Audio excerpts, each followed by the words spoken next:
حدیث نبوی صلی اللہ علیہ وآلہ وسلم۔ قیامت والے دن لوگ حساب کتاب میں مبتلا رہیں گے۔ صدقہ دینے والے اپنے صدقے کے سائے میں ہوں گے۔ جو کسی مسلمان کو ایسی جگہ ذلیل کرے جہاں اس کی عزت کی جاتی ہے تو اللہ تعالیٰ اسے ایسی جگہ ذلیل کرے گا جہاں اسے اللہ کی مدد کی ضرورت ہو۔ پہلوان وہ شخص نہیں جو لوگوں کو پچھاڑے، پہلوان وہ شخص ہے جو غصے کے وقت اپنے نفس پر قابو رکھے۔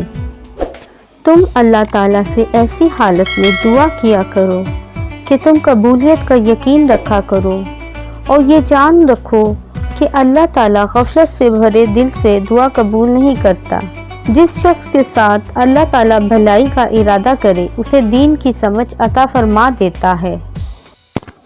پیارے دوستو، مزید اس طرح کی ویڈیو دیکھنے کے لیے چینل کو سبسکرائب کریں۔ برائے مہربانی ویڈیو کو لائک اور شیئر بھی کریں۔ جزاک اللہ۔